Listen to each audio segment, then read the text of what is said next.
Lynne Adrine. I'm a performance and presentation coach with Spoken with Authority, and I am interviewing one of the best people in the whole wide world, Joe Cipriano, my dear friend of decades, and he is the master of voiceover. And I wanted to talk to him and ask him about how to use voice, the importance of voice in presentation, even if you're not the person who says, "Tonight on The Simpsons." Hey, you did that very well. I'm listening to you. So we were talking about what is your approach to voice work? I was thumbing through your book and reminding. I happened to see it over your shoulder there. Thank you. Why, surely. And I enjoyed my dedication that was written in it. So anyway, but I was thumbing through it. And I was reminded of a couple of things that you said about how the voice is magical and how it can almost manipulate and set a scene in ways that people are not prepared for. Yes. Once you get into their heads. So can you talk about your approach to your work? Sure. Well, it's evolved over the years, and starting from the beginning, I was just a teenager. I was 14 years old when I started in radio, and at my local radio station, and hanging around. And you can imagine that my voice was in a very different place than it is now. It was high. I mean, I was 14, And at that point, starting out in broadcasting, I had to rely, I couldn't rely just on my 14-year-old voice. I needed to develop a personality to go along with it, have good content, that I would use on the air, and have a professional presentation, So back then I worked at 2 different radio stations in 2 markets at the same time, and I was using 2 names. The beginning of all my name situation, where Lynn calls me Joe Dave, or Joe Dave Zimbabwe, because there have been so many different names. So I would have to try to sound different, at the 2 radio stations. And one of them was in Hartford, in the capital, and it was a legacy station, big reputation. Their on-air people all had a very distinctive sound. So as a listener, and this goes to how a voice can kind of get into you, just by listening to the radio station and the way those on-air people spoke and the style they spoke in, you knew immediately that it was that radio station, WDRC. And so when I was there, I would try to emulate, that kind of thing. If your voice isn't where it's going to be at some point after you work on it and you train it, you have to work on developing a presence about you and creating confidence in yourself. And that just takes practice. I always, when I talk to people that I'm teaching, about promo, about voiceover, I always say that the tipping point is when you gain that confidence in yourself. And we'll talk about how you get, it's almost like a catch-22. Sure, be confident, but how do you get that confidence? But you'll find that once you achieve that, people notice and good things start to happen, and it's a matter, you can't really force it, but it's something that's an ongoing learning experience. And it's important to listen to voices that you're attracted to, and not necessarily emulate them, but try to learn what they're doing. Where are they talking? Where are they in the tone and the pitch? When I listen to you and I look at the different types of work that you've done in voiceover, whether it's for movie trailers or television shows or being the voice of an award ceremony or things like that, all these people want to hire you and they want your voice, your authentic voice, but you're doing vastly different things.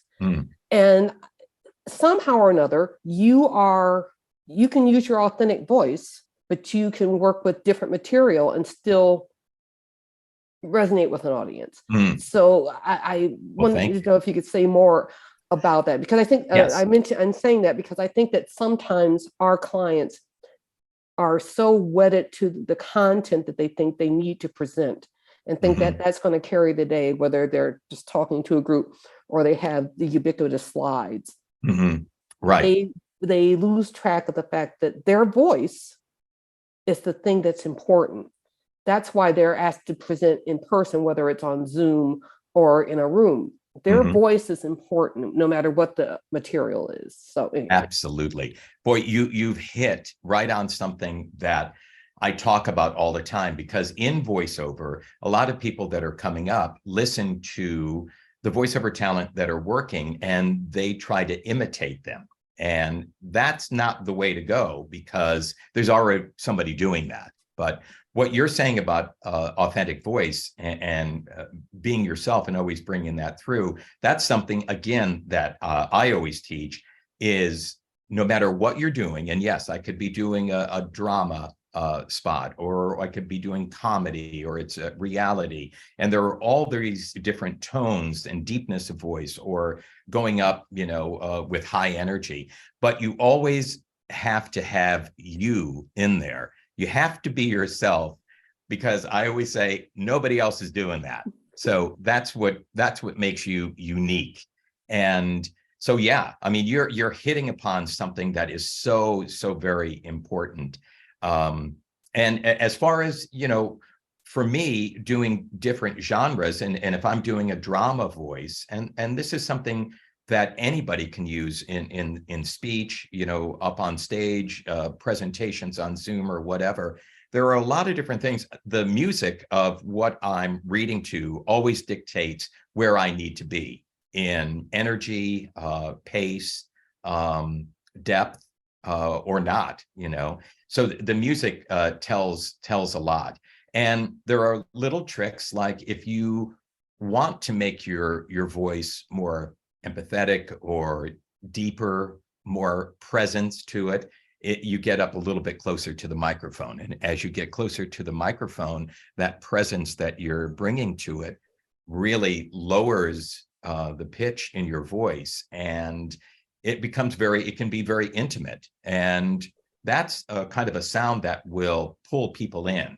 So there are all these little tricks. I mean, if you're going to be loud, you're back from the microphone a little bit. And this is if you're standing at a podium and you're giving a presentation, or again, if you're on Zoom, there is a lot of these little tricks that you can do. But always, it has to resonate and be uniquely you. Sometimes when we're talking to our clients, we have to get them to project more. That we just have come to realize more recently. There are a lot of people who have hearing issues. And you need to present in a way that's going to be effective for everybody in your audience, everybody in that room, whether it's 50 or if it's a keynote presentation or whatever. We also encourage people to use headphones, or if they're doing Zoom, or to use a microphone, they give you one.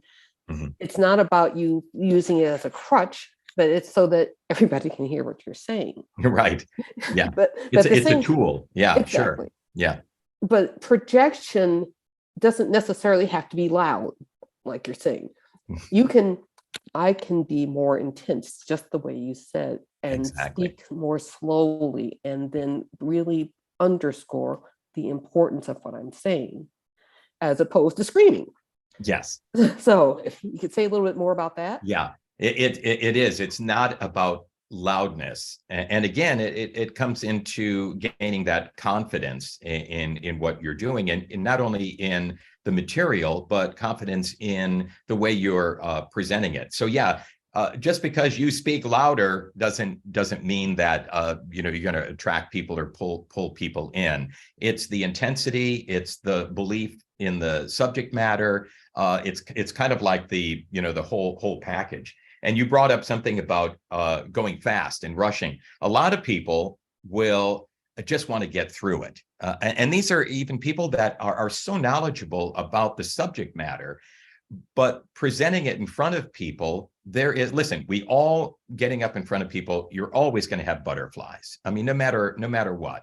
I mean, you're getting up on stage, but once you get up on stage and you remember why I'm here and what I'm doing, there's just a calmness that comes over you. Before you reach that, there might be that tendency to rush through the material. And, it's a great analogy. I love going to the beach on Sunday mornings, and Ann and I, my wife and I, will go and maybe have breakfast and then sit at the beach and read or just watch people go by on the bike path in Santa Monica. And I noticed something that in watching the skaters, that go by, the rollerbladers that go by on the path, you'll see someone who is obviously very new to it, and they're working so hard at it, and they're putting so much energy into trying to just move along.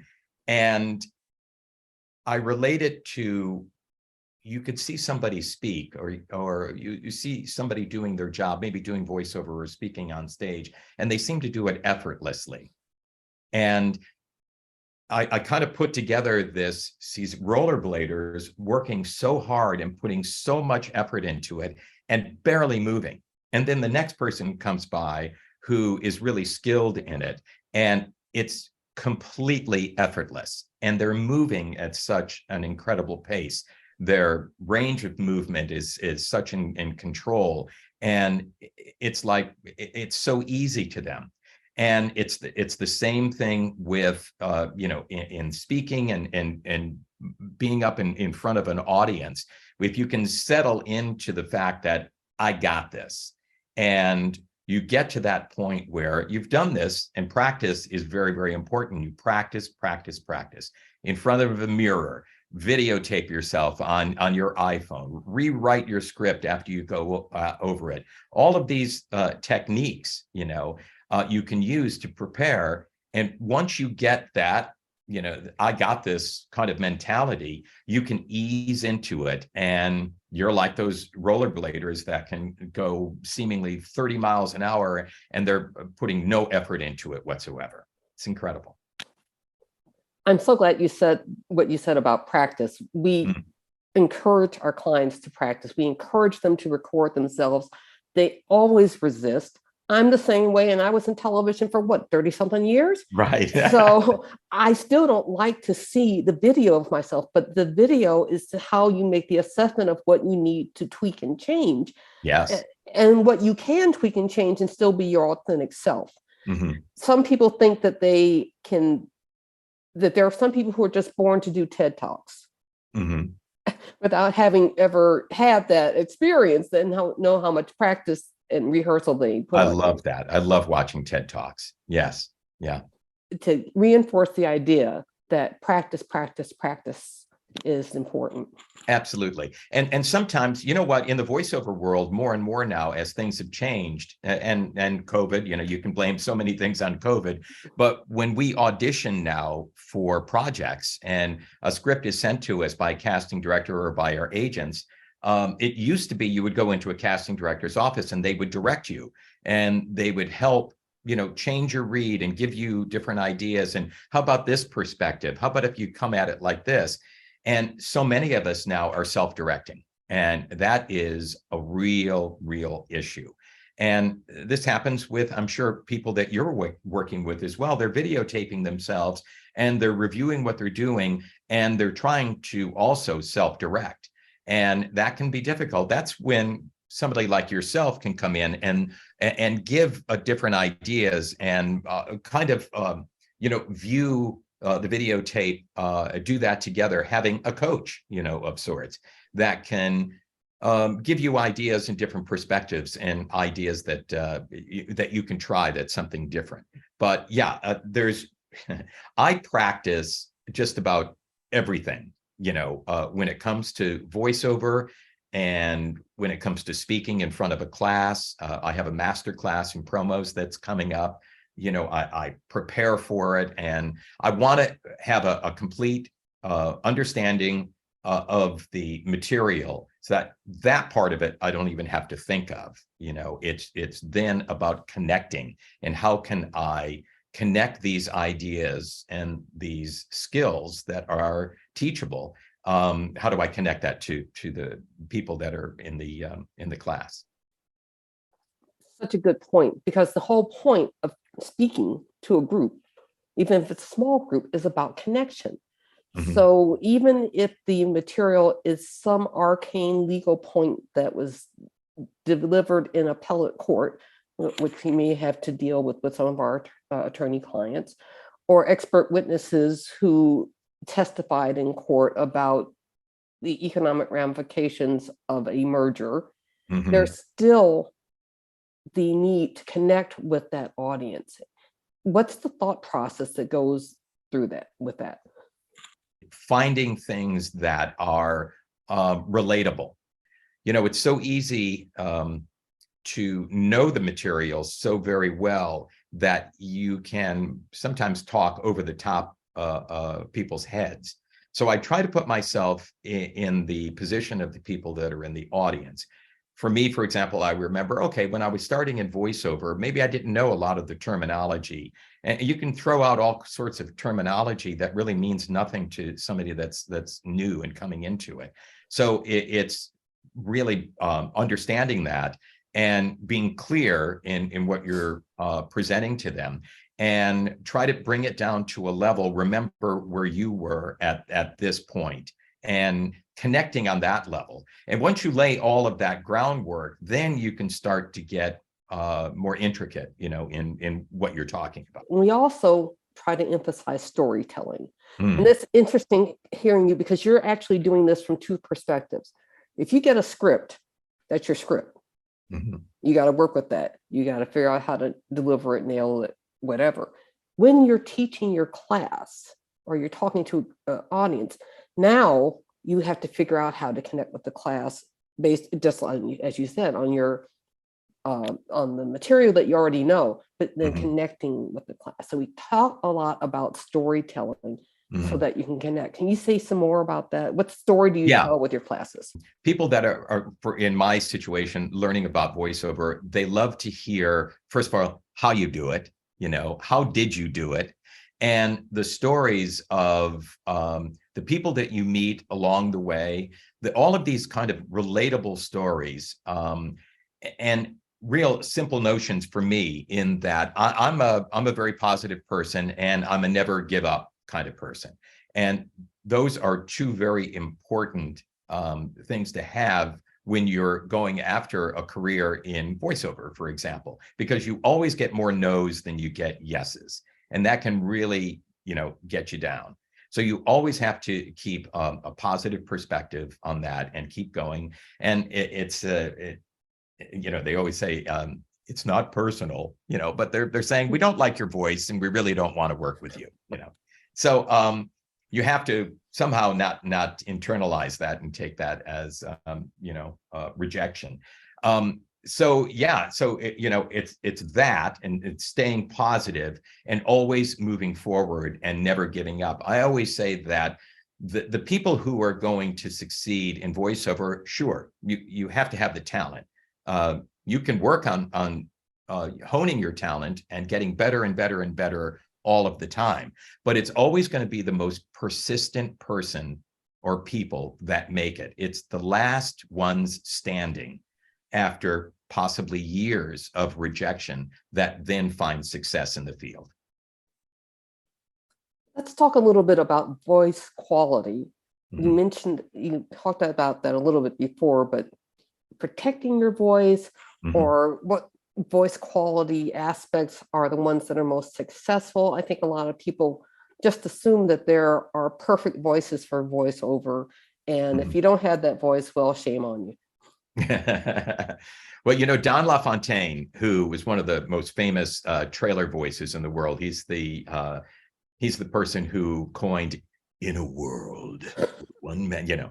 And actually he was a producer. He wrote trailers and promos for movies, and he actually wrote that line, "In a World." And he always says that people, he used to say, sadly, Don passed away about 10 years ago. But he used to say, you know, people joke about in a world, and they laugh. But when they're in the movie theater and they're facing the screen and all of this is happening, and this big voice comes in and says, "In a world, nobody laughs," you know, it is setting the stage very quickly to transport, you know, this group of people into this movie. Again, when I started out, my voice was very high.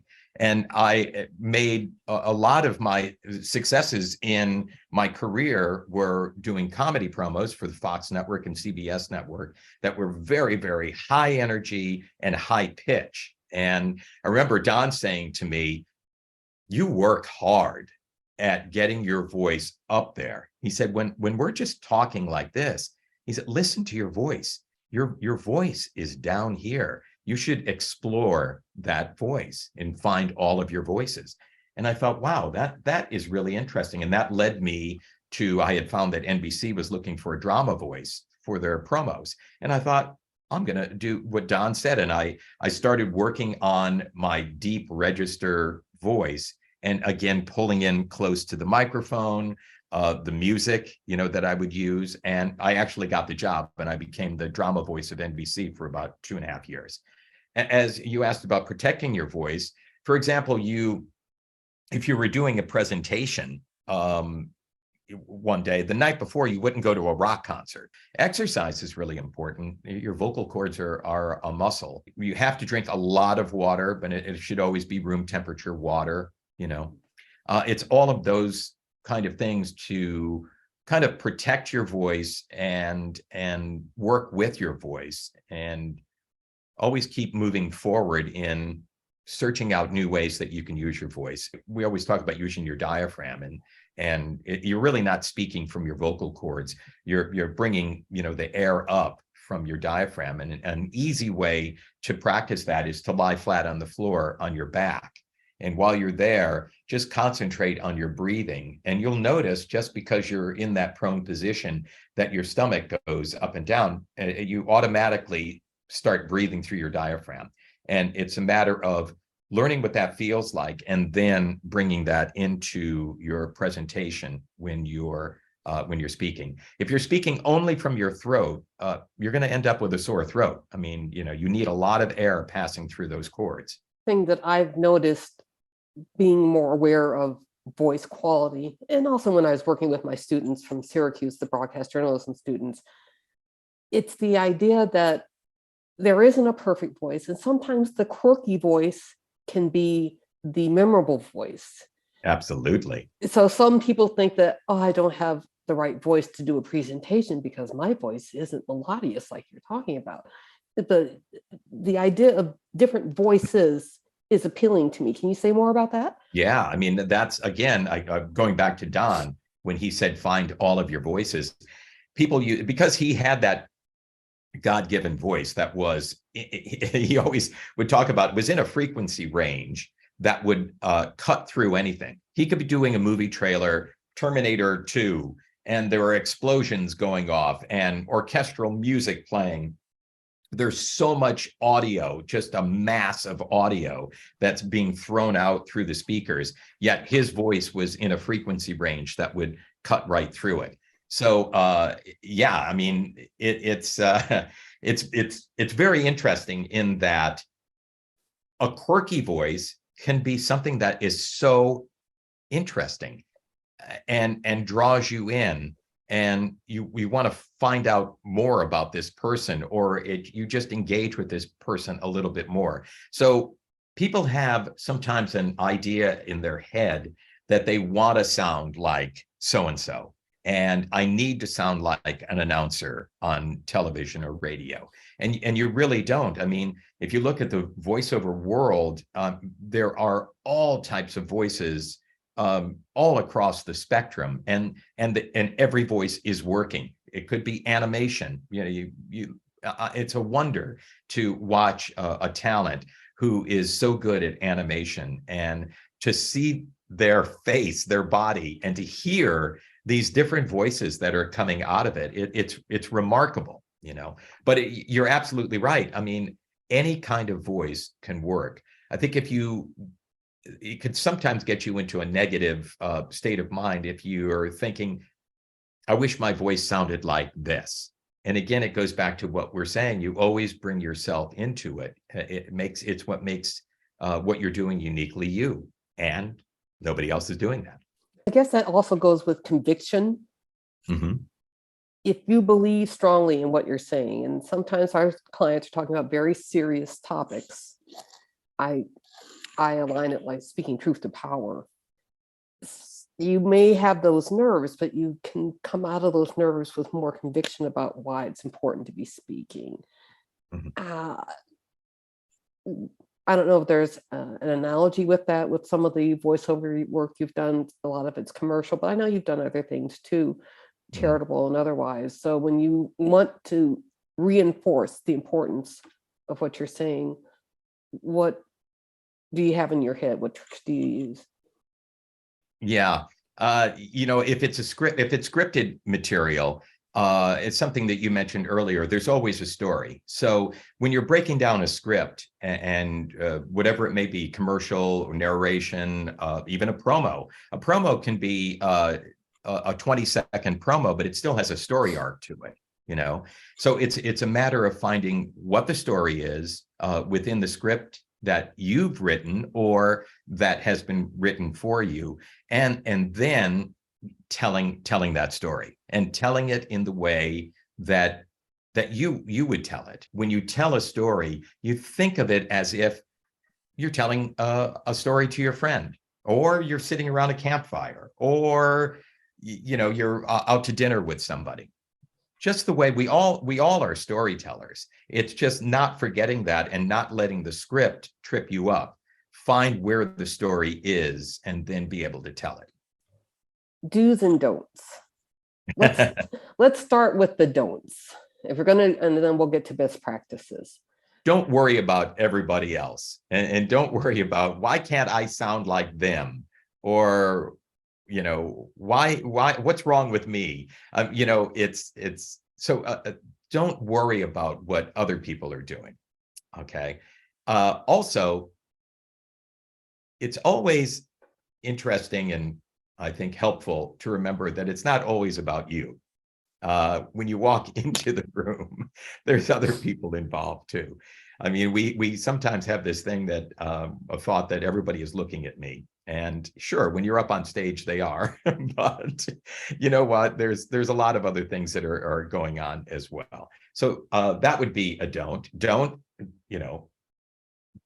scream. Don't ruin your voice before an important date by doing any number of things, going to a sporting event or whatever. Going to a rock concert, not only if you're singing along, it's going to affect your voice, but if you ever left a rock concert and you can't hear for like a day and a half, well, not being able to hear yourself is another issue, which oftentimes makes people talk louder. Best practices. What are the do's? Yeah, the do's are almost what you would normally do in your life, and then relate it to how you're using your voice and doing presentations.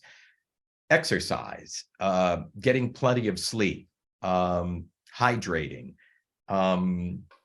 not overtaxing your voice in one way or another.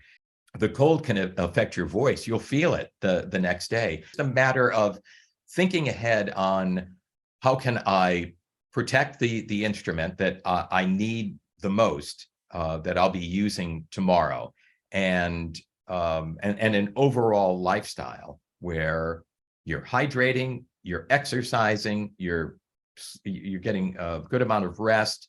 It's all those things. I mean, it almost seems too simple, but it's true. And what about the preparation inside your head? That would be my last point. How do you get your head ready to present, even though you're going to have some anxiety, there's nervousness, etc.? Yeah. What is that checkoff list inside your head before you get to the stage, get to the podium, sit down in front of the computer and begin? Yeah. Again, it's preparation and practice, and knowing the material so very well that you don't even have to think about it. And understanding that it's normal to, as we said earlier, to have butterflies and to have a little bit of stage fright before you go on. But you'll notice that because you are prepared, the material, you have that confidence in what you're doing, that automatically takes over. You almost don't notice it. It just kind of dissipates, the concern and the butterflies, go away. Anything you want to add? I want to add that I'm so lucky to have been your friend and continue to be your friend for so many years. So thank you for your friendship. Oh, thank you. Joe Cipriano, Joe Dave, Jim Bob Boy. Joe Dave, Jim Bob Boy. I cherish our friendship and our connection. And thank you for doing this with us. My pleasure. It's great to see you, Lynn. Thank you.